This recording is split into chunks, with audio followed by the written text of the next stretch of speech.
রাজধানীর Kakrail Minto road officers club ও সচিবালয় ঘিরে চলছে একের পর এক গণজমায়েত, মিছিল ও বিক্ষোভ। এসব কার্যক্রম ঠেকাতে বারবার সভা সমাবেশ নিষিদ্ধ করছে ঢাকা মেট্রোপলিটন পুলিশ।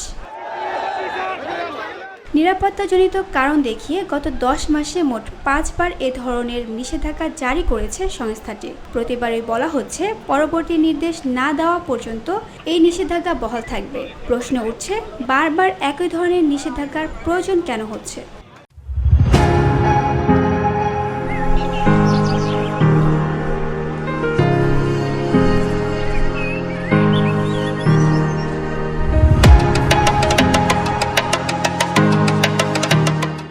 নিষেধাজ্ঞা জারি থাকা অবস্থায়ও সচিবালয় ও যমুনা বাসভবন কেন্দ্রিক এলাকায় রাজনৈতিক, পেশাজীবী ও নাগরিক সংগঠনগুলোর কর্মসূচি চলছে।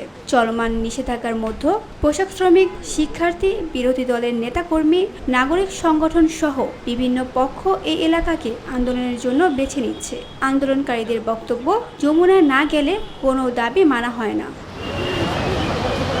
বিশ্লেষকদের মতে, এক এলাকায় বারবার নিষিদ্ধ ঘোষণা করে তা বাস্তবে প্রয়োগ না করা প্রশাসনিক দুর্বলতা এবং পক্ষপাতের ইঙ্গিত দেয়। তারা বলছেন, নিরাপত্তার স্বার্থে যমুনা সচিবালয় এলাকা নিরাপত্তা বলয়ে রাখা যৌক্তিক হলেও কার্যকারিতা, স্বচ্ছতা এবং সমতা নিশ্চিত না হলে এই নিষেধাজ্ঞা কেবল কৌশলগত বিজ্ঞপ্তির রাজনীতির অংশ হয়ে দাঁড়াবে। তাদের মতে, একবার নিষেধাজ্ঞা জারি হলে তা কার্যকর থাকলেই যথেষ্ট, বারবার পুনরাবৃত্তির প্রয়োজন নেই যদি বাস্তবে তা কার্যকর হয়।